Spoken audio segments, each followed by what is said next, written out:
Hello students, exercise 3.5 cross multiplication method. कल हमने किया था इसका फर्स्ट क्वेश्चन, आज कंटिन्यू कर रहे हैं आगे सेकंड क्वेश्चन से। For which values of a and b does the following pair of linear equations have an infinite number of solutions. Infinite number of solutions वाला आपको रेशियोज लगानी है और आपको ए और बी की वैल्यू निकालनी है यहाँ पर। तो फर्स्ट पार्ट है हमारे पास 2x जो गिवन है,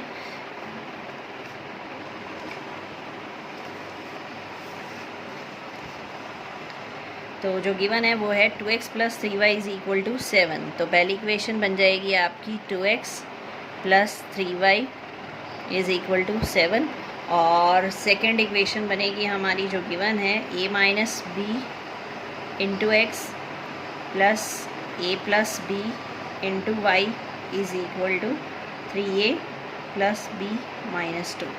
तो ये दो इक्वेशन आपको गिवन है, इक्वेशन फर्स्ट एंड सेकंड। इसने कहा है the system has infinite solution, so for infinite solution we take a1 by a2 equal to b1 by b2 equal to c1 by c2। तो a1 बाई a2 क्या बनेगा 2 by a minus b, b1 by b2 बनेगा 3 by a plus B और c1 by c2 क्या बनेगा 7 by 3a plus b minus 2। तो तीनों ratio equal होती हैं। अब हम दो करके इनको कंपेयर करेंगे फ्रॉम 1 एंड 2। 1 और 2 को कंपेयर किया, क्रॉस मल्टीप्लाई किया, ये बन गया आपका 2a प्लस 2b, ये बन गया 3a माइनस 3b। इसको सॉल्व किया तो फर्स्ट इक्वेशन आ गई minus a plus 5b equal to 0। इसी तरह आप सेकेंड और थर्ड को इक्वेट किया हमने, यहाँ पर क्रॉस मल्टीप्लाई की, ये बन गया 9a प्लस 3b माइनस 6, ये बन गया 7a प्लस 7b। ये सारे हम लेफ्ट में ले आए, 7a और 7b नेगेटिव हो जाएगा। इसको हमने सॉल्व किया तो ये हमारी सेकंड इक्वेशन बन गई a minus 2b minus 3 is equal to 0।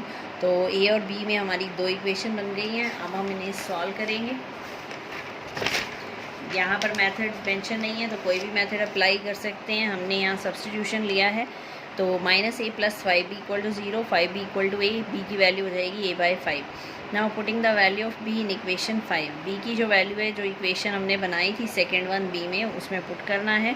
b की को रिप्लेस कर दिया a बाई 5 से, तो ये हो गया a minus 2a by 5 minus 3, LCM लिया 5, ये हो गया 5a, ये हो जाएगा 15।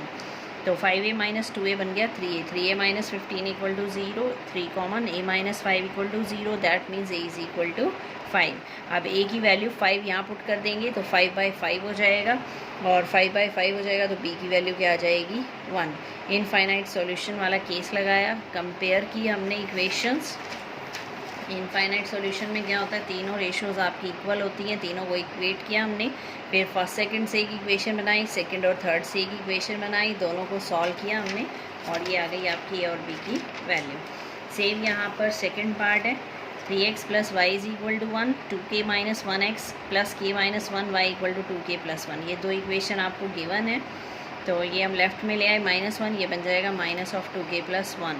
इसमें दिया हुआ है you have to find the value of k, for which value of k will the following pair of linear equations have no solution. तो इसमें आपको क्या करना है, इसमें हमें क्या करना है, नो सॉल्यूशन वाला केस लगाना है। तो नो सॉल्यूशन में क्या होता है हमारे पास a1 by a2 equal to b1 by b2 not equal to c1 by c2।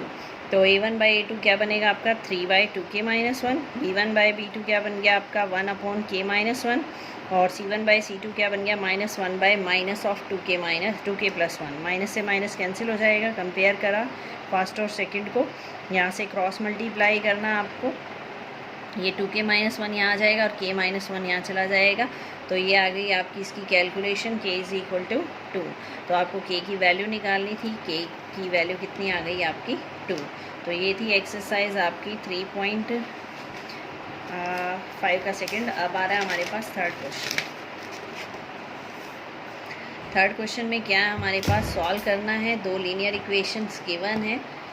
Second में आपको a b या k जो भी कांस्टेंट गिवन था उसकी वैल्यू निकालनी थी। और अब आ रहा है हमारे पास थर्ड में क्या है, solve the following pair of linear equations bye substitution and cross multiplication methods.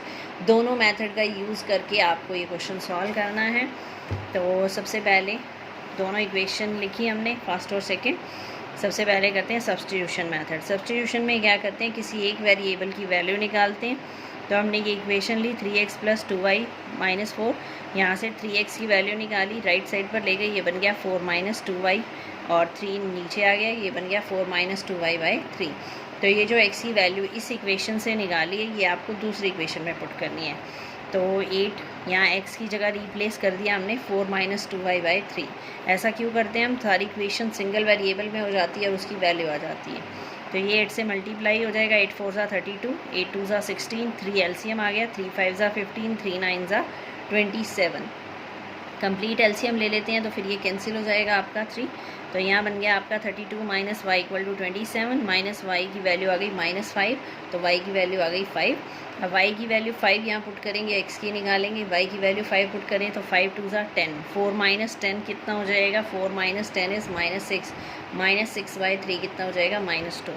That means x = -2 and y = 5। ये तो था सब्स्टिट्यूशन। अब इसी क्वेश्चन को हम करेंगे क्रॉस मल्टीप्लिकेशन मेथड से।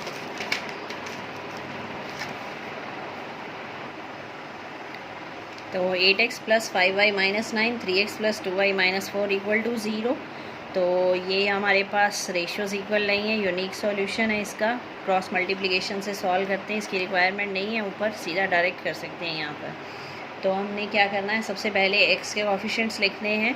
तो यहाँ पर x को छोड़ देंगे हम और कोएफिशिएंट्स मल्टीप्लाई करेंगे, 5 × -4, फिर माइनस हमें लगाना है 2 × -9, फिर y नेगेटिव, यहाँ y वाले छोड़ेंगे, 8 × -4 माइनस, फिर 3 × -9, फिर कांस्टेंट टर्म 1, 8 × 2 माइनस 3 × 5, ये हो जाएगा x/-20 + 18 यानी -2।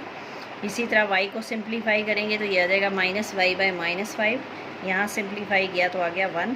तो कंपेयर करेंगे फर्स्ट और थर्ड को, x/-2 = 1, सेकेंड और थर्ड को -y/-5 = 1।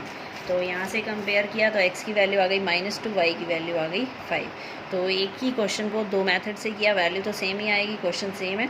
तो एक में हमने लगाया सब्स्टिट्यूशन और एक में लगाया हमने क्रॉस मल्टीप्लिकेशन मेथड। तो ये था आपका exercise 3.5 question second and third. Next करते हैं हम फोर्थ। Thank you.